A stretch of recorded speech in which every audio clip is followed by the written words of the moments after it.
기도하겠습니다. 거룩하신 하나님 아버지, 살아계신 하나님 아버지 앞에 드려지는 이 예배가 신령과 진정한 예배가 되어서 하나님 보좌에 온전히 연락되는 귀한 예배가 되게 하여 주옵소서. 한국교회를 붙잡아 주시고 북녘에 무너진 하나님의 재단도 수축해 주시옵시고 이 땅에서 두 번 다시 동족 간의 전쟁이 일어나지 않도록 막아 주시옵소서. 저 이선설의 장벽이 하나님의 말씀으로 예수 그리스도의 능력으로 무너지게 하여 주시옵소서. 북한의 공산주의자들의 세력들이 하나님의 심판을 받아 멸망받게 도와주시고 북녘 땅의 전쟁 준비 무기물자들이 하나도 사용되지 못하도록 막아 주시옵소서. 북녘 땅에 고통당하고 있는 하나님의 백성들을 구원하여 주시옵소서. 이 남한 땅에도 대통령부터 살아계신 하나님을 두려워하는 자가 되게 도와 주옵소서. 정치, 종교 지도자들 또한 살아계신 하나님을 두려워하는 자들이 되게 도와 주옵소서. 역사상 하나님을 두려워하지 않는 지도자들의 마지막이 얼마나 비참했는지를 깨닫게 하여 주시옵소서.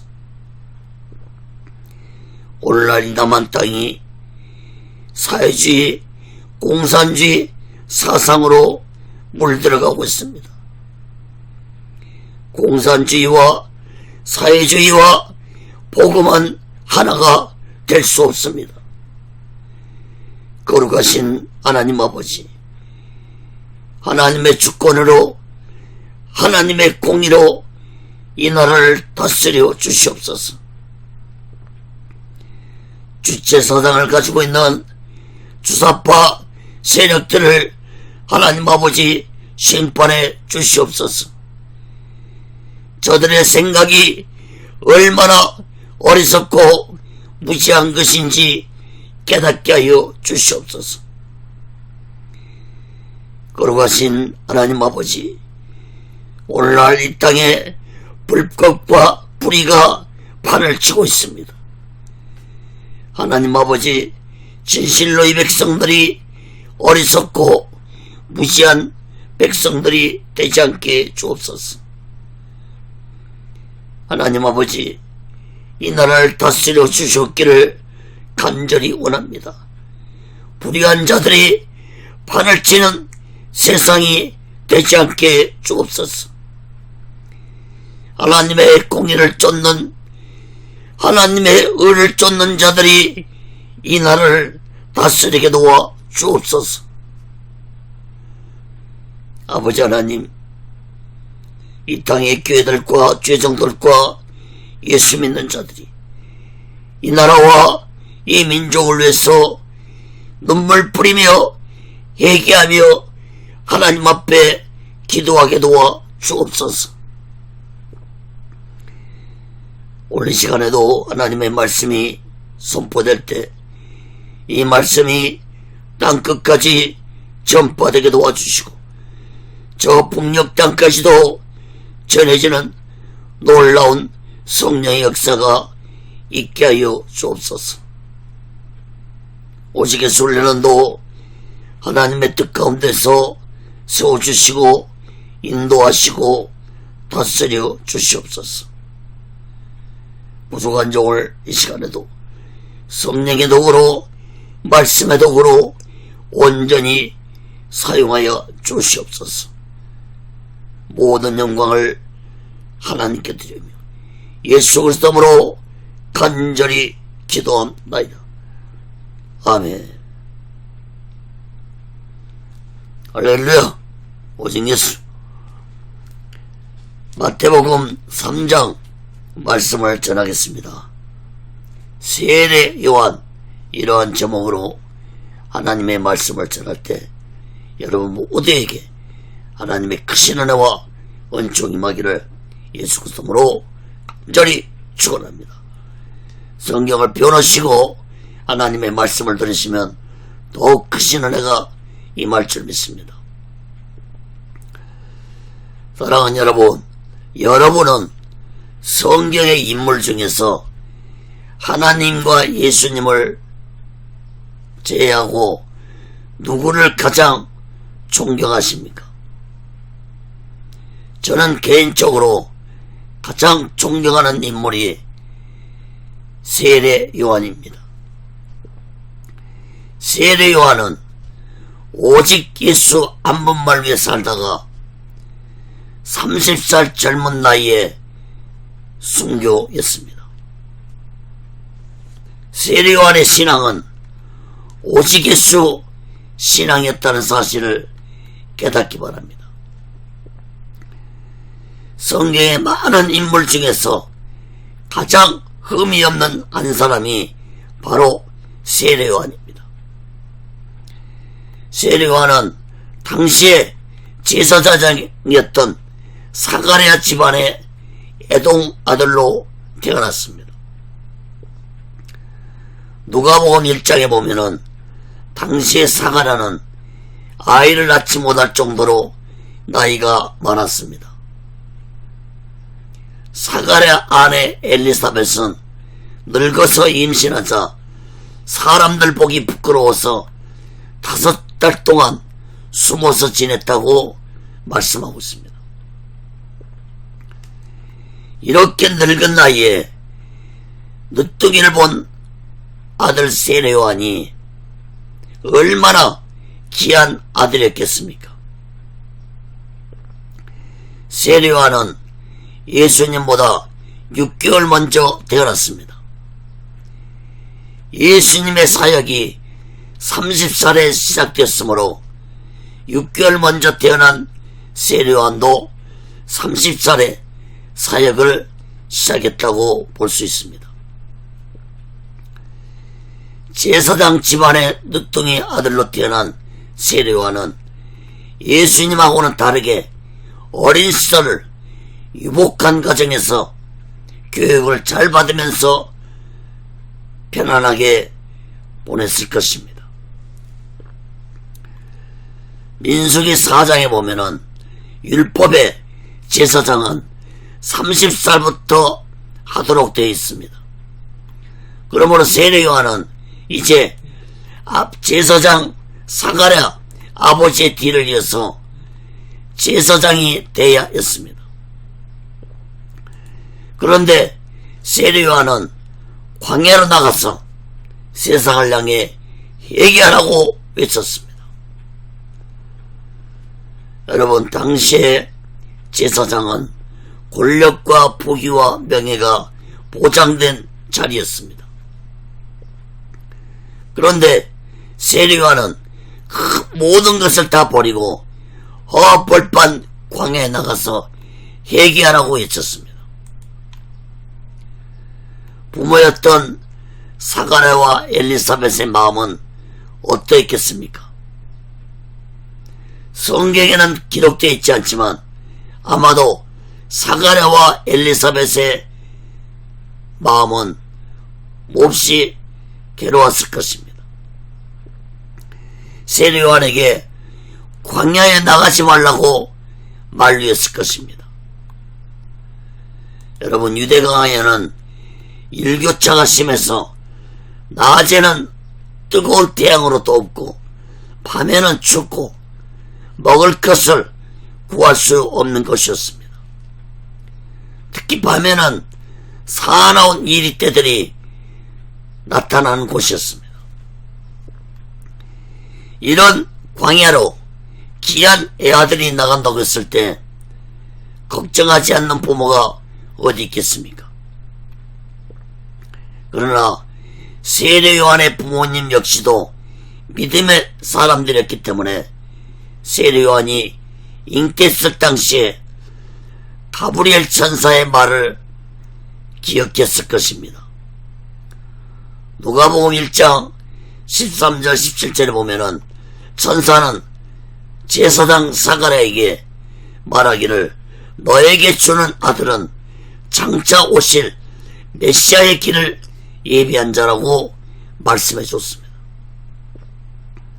사가랴는 그 말씀을 기억하고 세례 요한이 택한 길을 받아들였을 것입니다.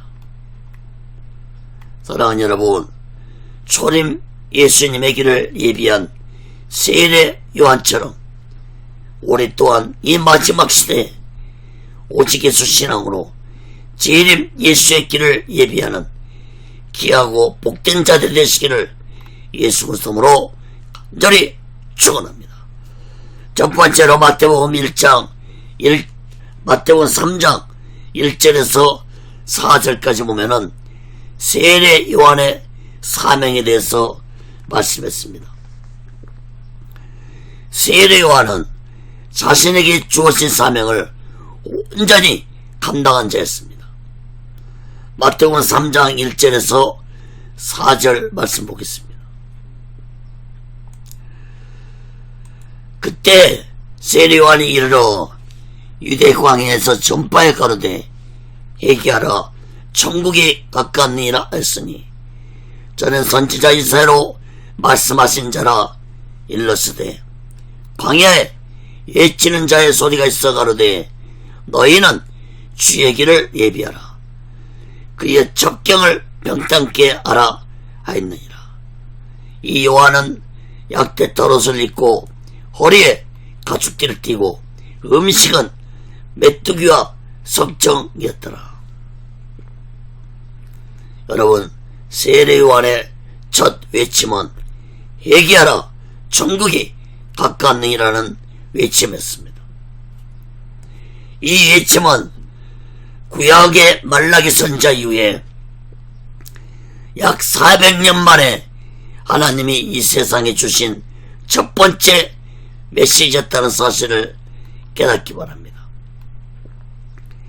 회개하라 천국이 가까이 왔다는 이 메시지는 너희들이 자신들의 죄를 회개하지 않고서는 새로운 메시아의 시대를 맞이할 수 없다는 것을 말씀하고 있는 것입니다. 이 말씀은 곧 당시에 이스라엘 백성들에게만 하신 말씀이 아니라 오늘날 우리들에게도 메시아이신 예수 그리스도를 영접하기 위해서는 먼저 회개가 철저히 이루어지지 않는다는 것을 말씀해주고 있다는 사실을 깨달아야 할 것입니다. 3절 말씀을 보면은 마태는 세례 요한이 약 700년 전에 이사야 선지자를 통해서 예언한 자라는 사실을 증거했습니다.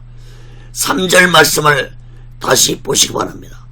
저는 선지자 이사야로 말씀하신 자라 일렀으되 광야에 외치는 자의 소리가 있어 가로되 너희는 주의 길을 예비하라 그의 첩경을 평탄케 하라 하였느니라. 사랑하는 여러분, 마태는 이사야 40장 3절에 예언된 말씀을 선포했습니다. 여러분, 세례 요한은 자신이 왜 이 세상에 태어났고 자신의 사명이 무엇인지 분명히 깨닫고 살아간 자였습니다. 세례 요한은 부귀영화 권세를 따버리고 약대 털옷 하나만 걸치고 광야에서 메뚜기와 석정꿀만 먹으면서 회개하라고 외쳤습니다. 사랑하는 여러분, 인간은 누구에게나 작든지 크든지 사명이 있습니다. 예수를 안 믿는 자라 할지라도 인간은 각자의 사명이 있습니다. 학생은 공부를 열심히 할 사명이 있고 선생들은 학생들을 올바로 가르쳐야 할 사명이 있고 가정주부는 아이들을 잘 돌보고 가정을 위해서 헌신해야 하는 사명이 있습니다. 또한 남편은 열심히 일을 해서 가정의 경제를 책임져야 할 사명이 있습니다. 정치인들은 나라를 위해서 헌신해야 할 사명이 있고, 경제인들은 나라의 경제를 책임져야 할 사명이 있습니다. 또한 목사들은 하나님의 말씀을 올바로 전해야 할 사명이 있고, 성도들은 하나님 말씀에 순종해야 할 사명이 있는 것입니다. 사랑하는 여러분, 오늘날 교회와 세상이 타락하고 가정이 무너지는 사회가 되는 것은 각자에게 주어진 사명을 온전히 감당하지 않기 때문에 이러한 현상이 나타난다는 사실을 깨달아야 할 것입니다. 오늘날 이 사회도 마찬가지입니다. 사회가 불안하고 불법과 불의가 파헤치는 것은 각자에게 주어진 사명을 온전히 감당하지 않기 때문에 일어난다는 사실을 깨달아야 할 것입니다. 저 또한 목회에서는 은퇴했지만 주어진 사명을 감당하기 위해서 이렇게 인터넷으로 말씀을 전하고 있는 것입니다. 사랑하는 여러분, 자동차는 약 25,000개의 부품으로 만들어집니다. 그 부품 중에 한 개라도 빠지면은 그 자동차는 자동차의 역할을 제대로 할 수 없듯이 우리가 사는 이 세상도 마찬가지인 것입니다. 사랑하는 여러분, 특히 주의 종들과 예수 믿는 자들은 자신에게 주어진 영적 사명이 무엇인지 마음 깊이 깨닫고 세례요한처럼 오직 예수를 위해서 자신의 사명을 온전히 감당하는 자들이 되어야 할 것입니다. 사랑하는 여러분, 여러분은 각자에게 주어진 사명을 잘 감당하며 살아가고 계십니까? 오늘날 예수 믿는 자들은, 교회들은 이 나라와 이 민족을 위해서 눈물 뿌려 하나님 앞에 얘기 기도해야 할 것입니다. 오늘날 이 나라가 이렇게 타락하고 공산주의 사상을 가진 주사파 세력들이 발을 치는 것은 모두 다 교회들과 주의종들과 예수 믿는 자들이 기도하지 않는 죄 때문이라는 사실을 마음 깊이 깨달아야 할 것입니다. 사랑하는 여러분, 이 마지막 때 우리 모두 다 오직의 수마음과 오직의 수신앙으로 각자의 사명을 온전히 감당하면서 살아가는 귀하고 복되고 지혜로운 자 되시기를 예수 그리스도로 간절히 축원합니다. 두 번째로 마태복음 3장 5절에서 10절까지 보면은 세례 요한의 지적입니다. 회개하라는 세례 요한의 예침을 듣고 많은 사람들이 요단강으로 나와서 물세례를 받았지만 종교 지도자들은 세례를 받지 않았습니다. 세례 요한은 종교 지도자를 향해서 무섭게 죄악을 지적하면서 심판을 선포했습니다. 마태복음 3장 5절 10절 보겠습니다. 이때 예루살렘과 온 유대와 요단강 사방에서 다 그에 나와 자기들의 죄를 자복하고 요단강에서 그에게 세례를 받더니 요한이 많은 바리새인과 사두개인이 세례 베푸는 데 오는 것을 보고 이르되 독사의 자식들아, 누가 너희를 가르쳐 임박한 진로를 피하라 하더냐. 그러므로 해에게 합당한 열매를 맺고 속으로 아브라함이 우리 조상이라고 생각지 말라. 내가 너에게 이르노니 하나님이 능히 이 돌들로도 돌들로도 아브라함의 자손이 되게 하시리라. 이미 도끼가 나무 뿌리에 놓였으니 좋은 열매 맺지 않은 나무마다 찢겨 불에 던지리라.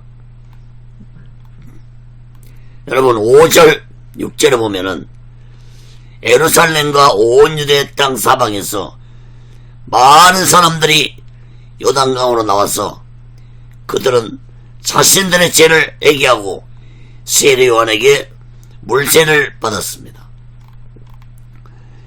그러나 7절에 보면은 이스라엘 종교자 지도자들이었던 바리새인과 사두개인들은 요단강에 나와서 세례 행하는 것을 지켜보기만 했지 그들은 회개도 하지 아니했고 세례도 받지 아니했습니다. 여러분 7절에 보면 많은 바리새인과 사두개인이라고 했습니다. 많은 종교 지도자들이 요단강에 나왔지만 그들은 구경만 했지 세례를 받지 않았습니다. 세례 요한은 이런 많은 종교 지도자들에게 독사의 자식들아 누가 너희를 가리켜 임박한 진노를 피하라 하느냐고 외쳤습니다.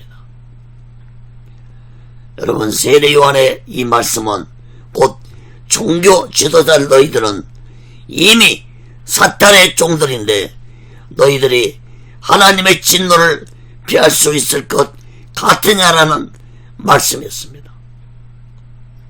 하나님의 심판을 피하지 못할 것이라는 것입니다. 8절 10절 말씀을 보면은 세례 요한은 계속해서 악한 종교 지도자를 향해서 무섭게 말씀을 선포했습니다. 세례 요한은 악한 종교 지도자들에게 적당히 얘기를 하고 스스로 아브라함이 우리의 조상이라고 생각하지 말라고 책망했습니다. 하나님은 하찮은 돌들도 아브라함이 자손이 되게 할 수 있다고 말씀했는데 이 말씀은 곧 구원은 하나님의 주권에 속한 것이라는 사실을 비유로 말씀한 것입니다. 특히 10절에 보면은 세례 요한은 적당히 얘기하고 스스로 구원받았다고 생각하는 악한 종교 지도자들에게 열매가 없는 나무를 도끼로 찍어서 불 속에 던져버리듯이 너희들 종교 지도자들은 하나님의 심판을 받을 것이라고 말씀했습니다. 사랑하는 여러분, 그것을 행하는 악한 자들에게 무슨 믿음의 열매가 있겠습니까? 그러므로 세례 요한은 지금이라도 너희들의 죄를 온전히 회개하고 세례를 받고 메시아를 영접하는 자들이 되라고 말씀을 한 것입니다. 사랑하는 여러분, 오늘날도 바리새인들과 사두개인들 같은 자들이 얼마나 많은지 모릅니다. 바리새인들은 육체의 부활도 믿었고 천사와 내세 세계도 믿었고 영적인 세계도 믿었지만 바리새인들은 율법주의자들로서 율법으로 구원받을 줄 아는 율법주의자들이었습니다. 그렇다고 그들이 율법을 철저하게 지켰느냐? 아닙니다. 율법도 온전히 지키지 아니하면서 율법만 강조하는 자들이 바로 바리새인 같은 자들입니다. 오늘날도 이러한 율법주의자들이 많습니다. 율법을 지키지도 아니하면서 율법을 강조하는 어리석고 무시한 자들이 되어서는 안 될 것입니다. 사랑하는 여러분, 구원은 율법으로 받는 것이 아닙니다. 구원은 오직 예수를 믿음으로 구원받습니다. 그러므로 율법은 오직 예수께로 인도하는 역할만 할 뿐입니다. 갈라디아 3장 24절 25절 봅니다. 이와 같이 율법이 우리를 그리스도에게로 인도하는 몽학선생이 되어 우리로 하여금 믿음으로 말미암아 의롭다함을 얻게 하려 함이니라. 믿음이 온 우로는 우리가 몽학선생 아래 있지 아니하도다. 사도 바울은 갈라디아에서 말씀하기를 율법은 예수 그리스도께로 인도하는 몽학선생이라고 말씀했습니다. 한국어 사전에 보면은 몽학이라는 말은 어린아이의 공부라고 기록되어 있습니다. 몽학선생은 어린아이를 가르치는 것이라는 것입니다. 그러므로 율법은 나를 구원시켜주는 것이 아니라 나를 예수께로 인도하도록 가르치는 역할을 할 뿐입니다. 여러분, 아이가 성장하면 몽학선생이 필요 없듯이 우리의 신앙도 오직 예수 신앙으로 성장하면 율법에 얽매여 신앙생활을 하지 않습니다. 그렇다고 율법이 필요 없는 것이 아닙니다.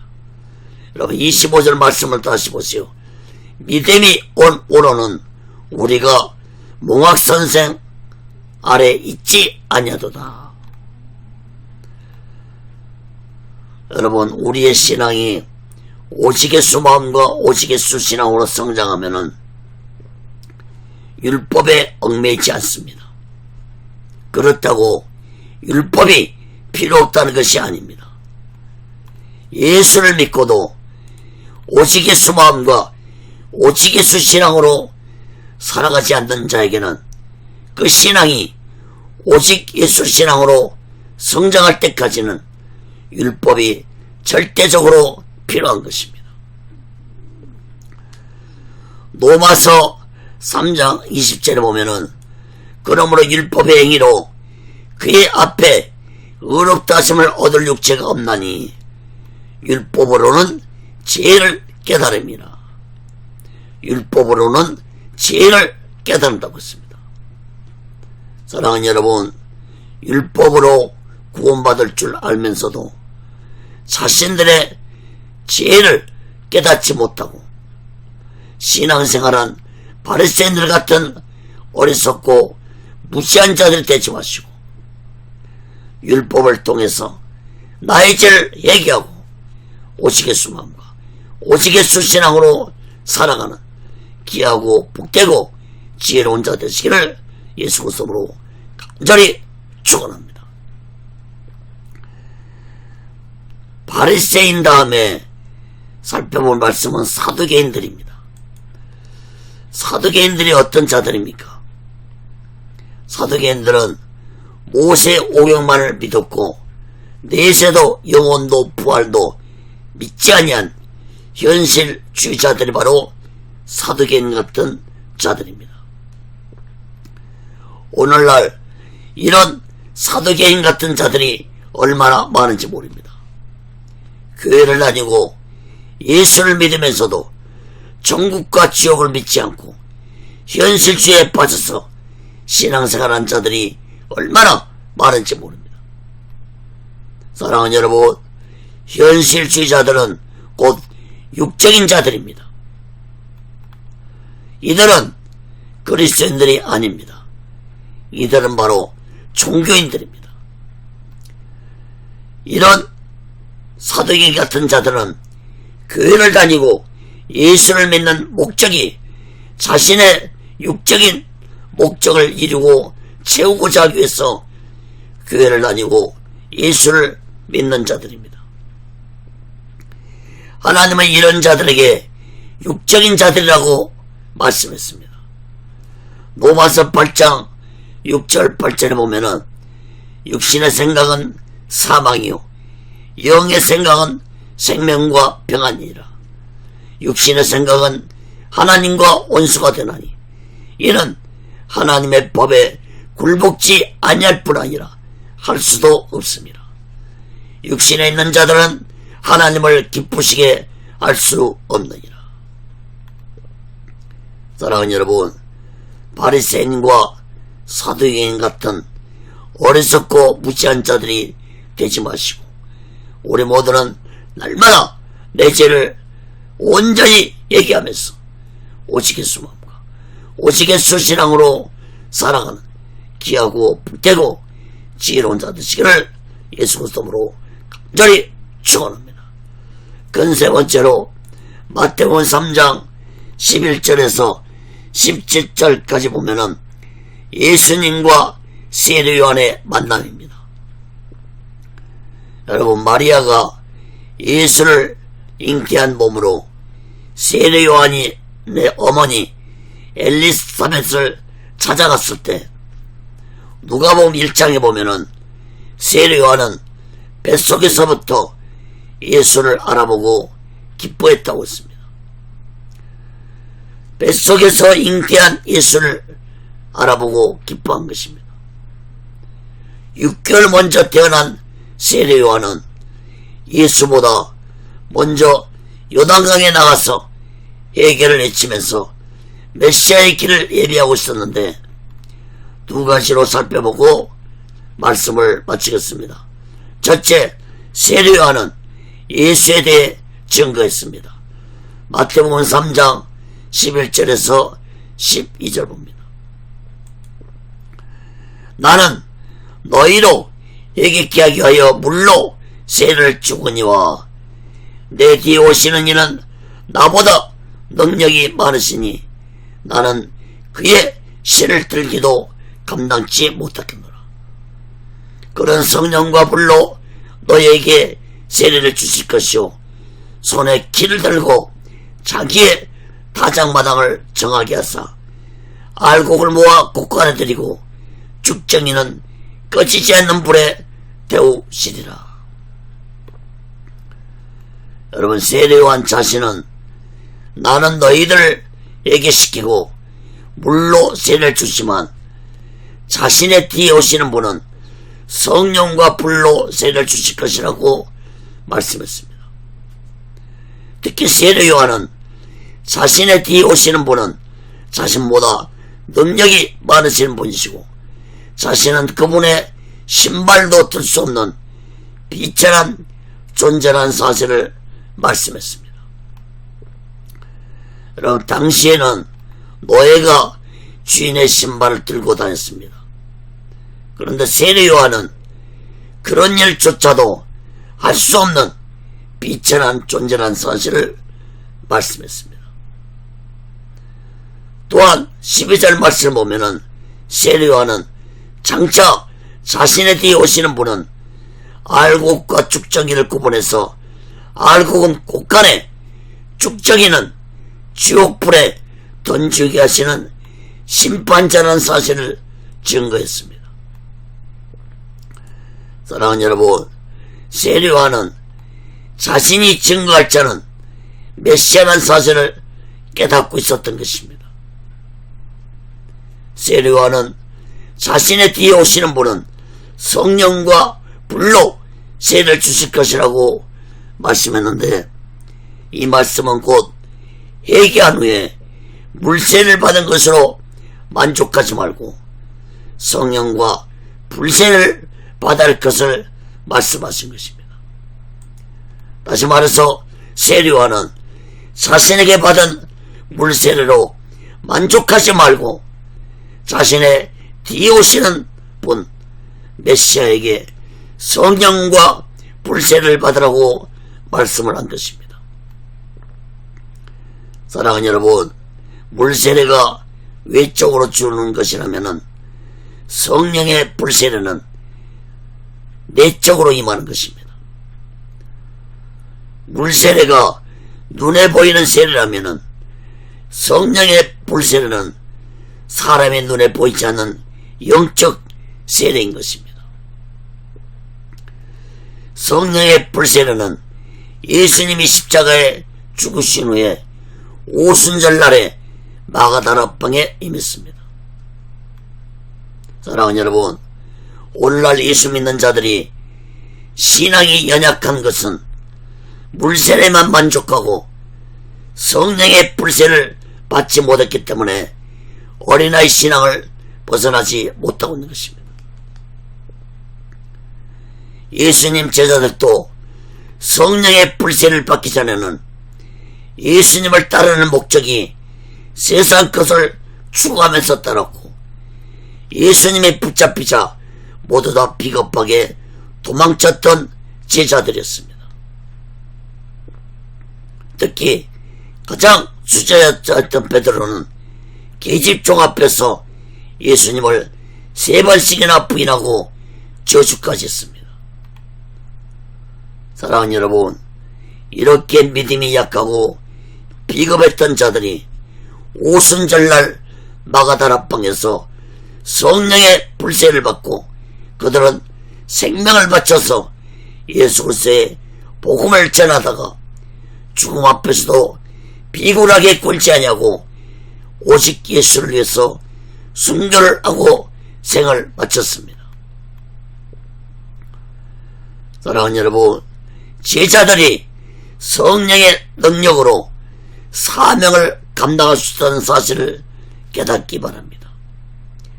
제자들뿐만 아닙니다. 초대교회 성도들 역시도 마가다락방에서 성령의 불세를 받고 그들은 예수를 위해서 복음을 전한 자들이 되었습니다. 사랑하는 여러분, 우리 또한 성령의 불세를 받지 아니한다면 종교인은 될지 몰라도 오직 예수 마음과 오직 예수 신앙으로는 살아갈 수 없다는 사실을 깨달아야 할 것입니다. 사랑하는 여러분, 예수 믿는 자는 반드시 성령의 불세를 받아야만이 그리스도인답게 살아간다는 사실을 깨닫기 바랍니다. 예수님은 요한복음 3장에서 사람이 물과 성령으로 거듭나지 않으면 하나님 나라에 들어갈 수 없다고 말씀했습니다. 사랑하는 여러분, 특히 마지막 때에는 교회를 다니고 예수를 믿는다 할지라도 성령 충만하지 아니하면 악한 사탄의 영에 미혹될 수밖에 없다는 사실을 마음 깊이 깨닫고, 우리 모두는 예수 믿는 것으로 만족하지 말고 성령의 불세례로 성령 충만해서 오직 예수 마음과 오직 예수 신앙으로 마지막 날을 준비하고 다시 오실 예수를 기다리며 살아가는 지혜로운 자 되시기를 예수 그리스도로 간절히 축원합니다. 자, 두 번째로 세례 요한에게 세례를 받으신 예수님입니다. 마태복음 3장 13절에서 17절 보겠습니다. 이때 예수께서 갈릴리에서 요단강에 이르러 요한에게 세례를 받으러 하신대, 요한이 말려 가로되 내가 당신에게 세례를 받아야 할 때인데 당신이 내게로 오시나이까? 예수께서 대답하여 가라사대 이제 허락하라. 우리가 이와 같이 하여 모든 의를 이루는 것이 합당하니라 하신대, 예, 요한이 허락하는지라. 예수께서 세례를 받으시고 곧 물에서 올라오실 때 하늘이 열리고 하나님의 성령이 비둘기같이 내려 자기 위에 임하심을 보시더니 하늘로서 소리가 있어 말씀하시되 이는 내 사랑하는 아들이요 내 기뻐하는 자라 하시니라. 여러분, 예수님은 갈릴리 나사렛에서 요단강에 와서 세례 요한에게 세례를 받으셨습니다. 세례 요한이 세례를 베풀던 요단강은 북쪽 걸몰산에서 흘러내리는 물이 갈릴리 바다를 통과한 후에 계속 남쪽으로 흘러가면서 사해 바다까지 이르는 이스라엘의 젖줄기 같은 강입니다. 세례 요한이 세례를 주던 요단강은 예루살렘 근처였습니다. 요한복음 1장 28절에 보면은 세례 요한이 세례를 베푸던 곳은 베다니 건너편 요단강에 있다는 것이라고 말씀하고 있습니다. 베다니는 예루살렘 근처의 지역입니다. 그러므로 예수님은 나사렛에서 베다니까지 약 400리가 되는 먼 길을 걸어오셔서 세례를 받으신 것입니다. 여러분, 세례 요한에게 세례를 받으신 것은 예수님이 이제 공개적으로 공생애가 시작되었음을 온 세상에 알리고 있는 것입니다. 여러분, 세례 요한은 예수님을 직접 만난 적이 없었지만 세례를 받으러 오신 예수가 누구이신지 단번에 알아보았습니다. 누가복음 1장에 보면 세례 요한은 어미 뱃속에 있을 때 예수를 임신한 마리아를 만나고 뱃속에서 반가워서 기뻐 뛰놀았다고 했습니다. 또한 요한복음 1장 29절에 보면은 세례 요한은 요단강에서 자신에게 걸어오는 예수를 보고 보라, 세상 죄를 지고 가는 하나님의 어린 양이로라고 외쳤습니다.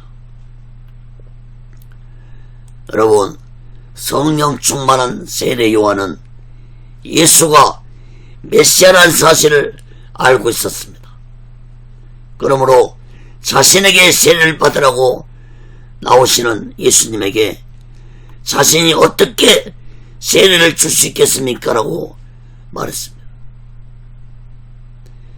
세상 죄를 대속하시러 오신 메시아에게 어떻게 세례를 행할 수 있겠습니까? 그러나 14절 말씀을 주목해 보시기 바랍니다. 요한이 말려가로되 내가 당신에게 세례를 받아야 할 텐데 당신이 내게로 오시나이까. 예수님은 세례 요한에게 말씀하십니다. 15절 말씀을 주목해 보세요. 우리가 이와 같이 하여 모든 의를 이루는 것이 합당하니라. 이 말씀은 곧 예수님도 세례 요한도 하나님의 의를 이루기에 이 세상에 왔다는 것을 의미해주는 말씀입니다. 세례 요한이 사람들에게 회개를 외치고 요단강에서 세례를 준 것은 하나님의 의를 이루게 함이라는 것입니다. 그리고 예수님 자신도 이 세상에 육신의 몸으로 오셨지만 오직 하나님의 의를 이루기 위해 오셨다는 것을 말씀하신 것입니다. 16절 17절 말씀을 다시 한번 주목해 보시기 바랍니다.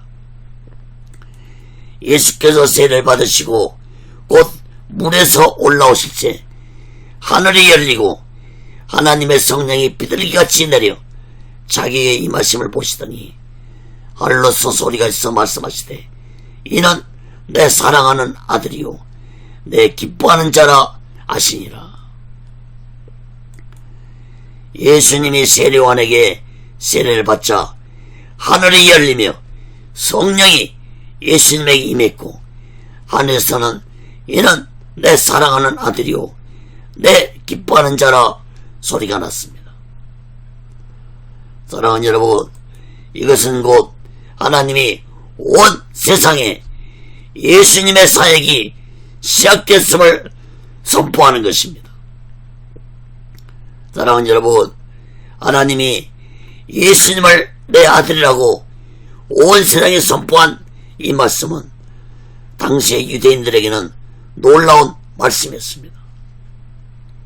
후에 예수님이 하나님을 아버지라고 했을 때 유대 종교 지도자들은 하나님을 아버지라고 불렀다고 예수님을 신성 모독죄로 십자가에서 죽인 것입니다. 사랑하는 여러분, 예수님은 하나님의 독생자이셨습니다. 요한복음 3장 16절에 하나님이 세상을 이처럼 사랑하사 독생자를 주었으니 이는 저를 믿는 자마다 멸망치 않고 영생을 얻게 하려 하심이라. 그러나 이스라엘 백성들은 하나님의 아들로 오신 메시아이신 예수를 알아보지 못했고 영접도 하지 않았습니다.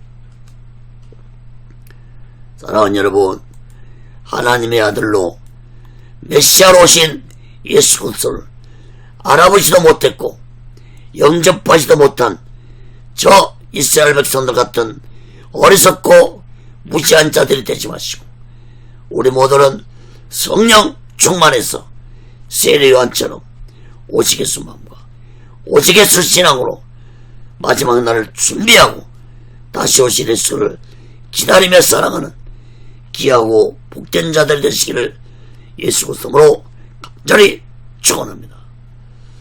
말씀을 맺겠습니다. 사랑하는 여러분, 예수님은 마태복음 11장 11절에서 여자가 낳은 자 중에 세례 요한보다 큰 이가 일어남이 없다고 말씀했습니다. 여러분, 세례 요한이 이러한 칭찬을 받은 것은 초림 예수님의 길을 예비하고 오직 예수를 위해 순교했기 때문입니다. 사랑하는 여러분, 세례 요한의 인생에는 오직 예수 외에는 그 어떤 것도 생각지 않는 삶을 살았다고 볼 수 있습니다. 세례 요한이 이렇게 살 수 있었던 것은 하나님의 영이 세례 요한을 온전히 주관하고 있었기 때문에 오직 예수 신앙으로 살아갈 수 있었습니다. 사랑하는 여러분, 예수님은 이제 다시 이 세상에 오실 것입니다. 언제 예수님이 이 세상에 다시 오실지 모르지만 분명한 사실은 성령 충만한 자들만이 예수님의 재림을 기다리고 준비한다는 사실을 깨달아야 할 것입니다. 성령 충만한 자들만이 재림 예수를 영접할 것입니다. 사랑하는 여러분, 세례 요한이 성령 충만해서 메시아의 길을 예배했던 것처럼 우리 또한 마지막 때에 성령 충만해서 오직 예수 마음과 오직 예수 신앙으로 마지막 날을 준비하고 다시 오실 예수 그리스도의 길을 예비하는 귀하고 복되고 지혜로운 자 되시기를 예수 그리스도로 간절히 축원합니다. 기도하겠습니다. 거룩하신 하나님 아버지, 짧은 생애를 살았던 세례 요한의 삶 전체는 오직 예수 메시아 길을 예비하기위해서 살았습니다. 메시아 길을 예비하기 위해서 광해에 나갔고 메시아 길을 예비하기 위해서 부귀 영화 권세를 따버리고 회개하라고 외쳤던 세례 요한의 신앙처럼 우리 또한 이 마지막 때에 재림 예수의 길을 예비하는 지혜로운 자들이 되게 도와 주옵소서. 세례 요한처럼 오직 예수 마음과 오직 예수 신앙으로 살아가도록 붙잡아 주시옵소서. 오직 예수 훈련도 하나님의 뜻 가운데 세워주시고 인도하시고 다스려 주시옵소서. 모든 영광을 하나님께 드리며 예수 그리스도로 간절히 기도하옵나이다. 아멘.